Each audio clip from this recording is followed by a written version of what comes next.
Hello and welcome back to the channel. The sun is shining. I'm wearing an unnecessarily bright t-shirt, so there's no better time to break into a brand new Super Pale Ale.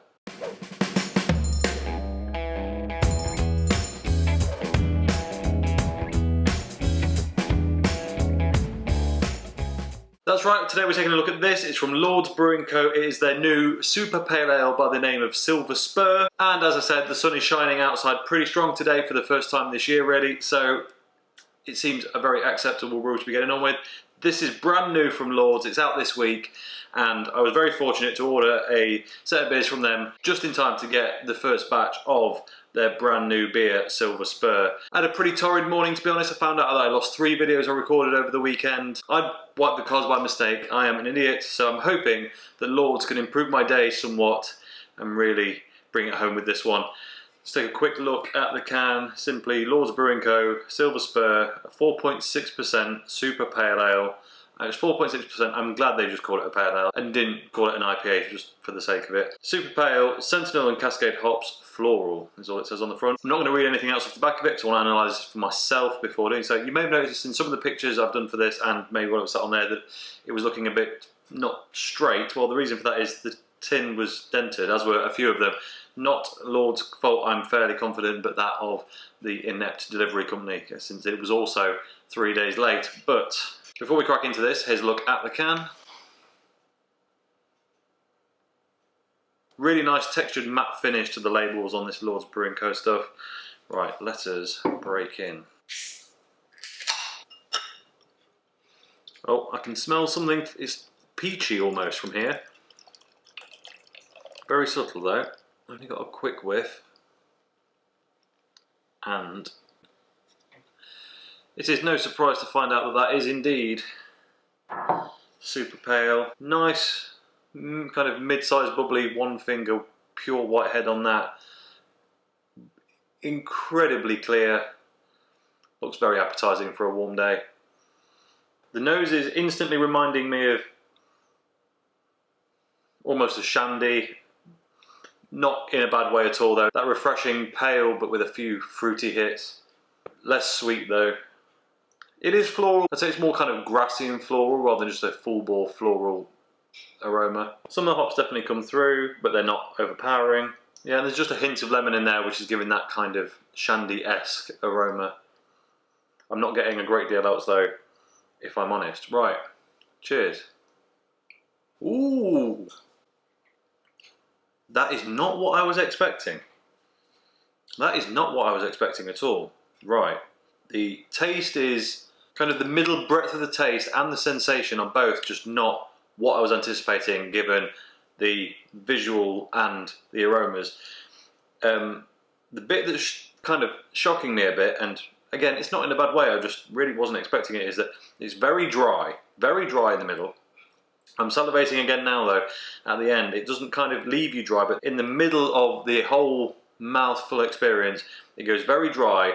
And in the middle, it's also got some kind of dried grassy notes, that kind of straw kind of thing. Right, let's try and analyse this a bit further. Initially, it's very traditional pale ale with that hop profile.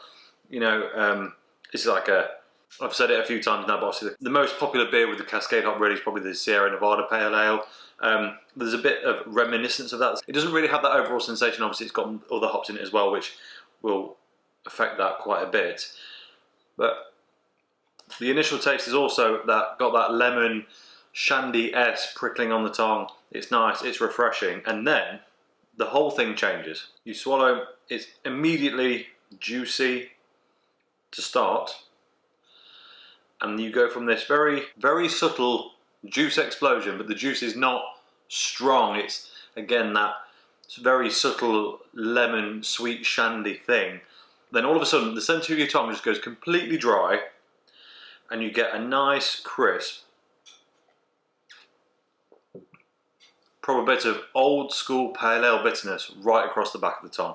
There's something going on at the back of the tongue quite a bit after, and a lingering aftertaste experience that I'm not quite dialed in yet, but it makes me keep going back for another sip. So this could be pretty dangerous in the height of summer, I am sure.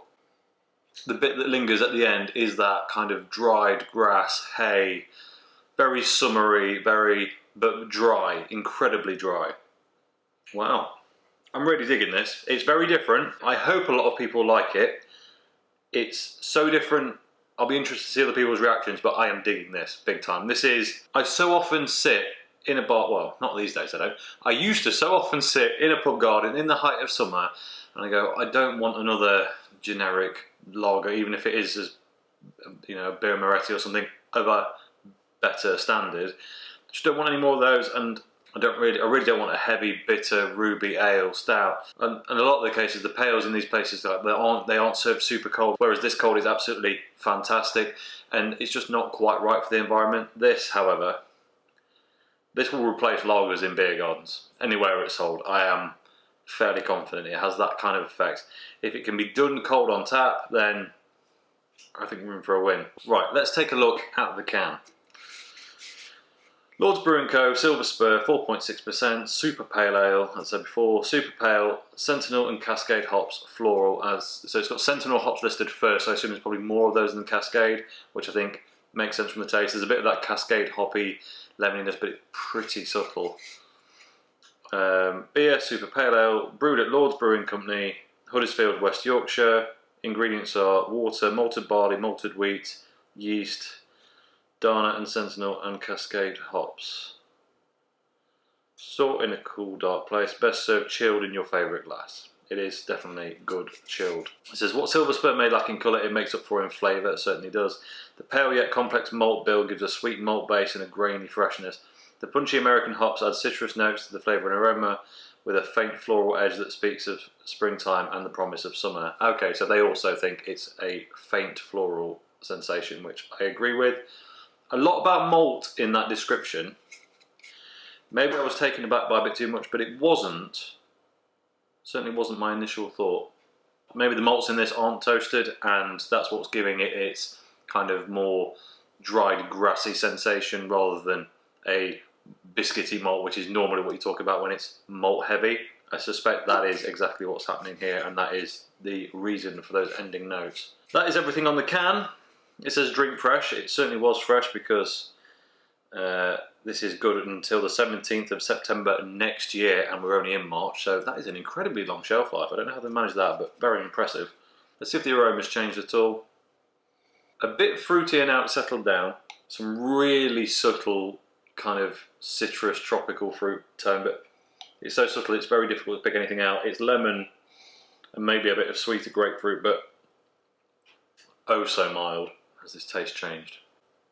The malt is building now, it's settled actually. Those finishing grassy notes I was talking about before, now the beer's been sat for a few minutes, it is slightly more evident that they are malt driven now. It's kind of, everything's had time to settle down. But really, I'm just getting a lot of refreshing grassiness from this, and that is really nice. That one's a big thumbs up from me. I'm not sure if it'll be to everyone's taste or not, but I really hope it is, because I hope they keep making it. Hot summer's day, this is going to be an absolute winner. It's so dry and I just want to drink some more. Like a real quality dry cider, it has that kind of effect in the mouth, but obviously tasting nothing alike. Yeah, I'm pretty happy with that one. Everyone at Lord's, thank you very much for making great beer. I'm really looking forward to the others in the pack that I bought now. They'll be coming out over the next few weeks. This one is a thumbs up from me though. As always, thank you very much for watching. If you enjoyed this video, please like it if you haven't already. Subscribe if you would be so kind, and I'll catch you next time. Cheers.